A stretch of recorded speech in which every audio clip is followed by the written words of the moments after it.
Good evening, everybody. My administration has been closely monitoring the situation in Egypt, and I know that we will be learning more tomorrow when day breaks. As the situation continues to unfold, our first concern is preventing injury or loss of life. So I want to be very clear in calling upon the Egyptian authorities to refrain from any violence against peaceful protesters. The people of Egypt have rights that are universal. That includes the right to peaceful assembly and association, the right to free speech, and the ability to determine their own destiny. These are human rights, and the United States will stand up for them everywhere. I also call upon the Egyptian government to reverse the actions that they've taken to interfere with access to the internet, to cell phone service, and to social networks that do so much to connect people in the 21st century. At the same time, those protesting in the streets have a responsibility to express themselves peacefully. Violence and destruction will not lead to the reforms that they seek. Now, going forward, this moment of volatility has to be turned into a moment of promise.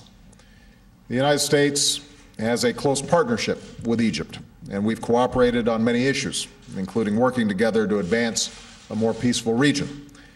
But we've also been clear that there must be reform, political, social, and economic reforms that meet the aspirations of the Egyptian people. In the absence of these reforms, grievances have built up over time.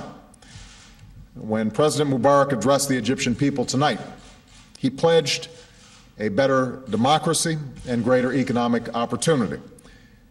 I just spoke to him after his speech, and I told him he has a responsibility to give meaning to those words, to take concrete steps and actions that deliver on that promise. Violence will not address the grievances of the Egyptian people, and suppressing ideas never succeeds in making them go away. What's needed right now are concrete steps that advance the rights of the Egyptian people, a meaningful dialogue between the government and its citizens, and a path of political change that leads to a future of greater freedom and greater opportunity and justice for the Egyptian people.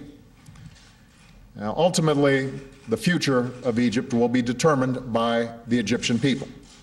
And I believe that the Egyptian people want the same things that we all want: a better life for ourselves and our children, and a government that is fair and just and responsive.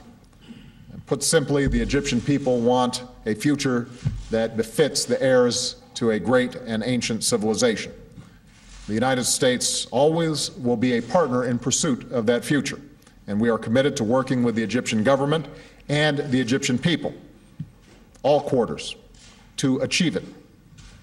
Around the world, governments have an obligation to respond to their citizens. That's true here in the United States. That's true in Asia. It is true in Europe. It is true in Africa. And it's certainly true in the Arab world, where a new generation of citizens has the right to be heard.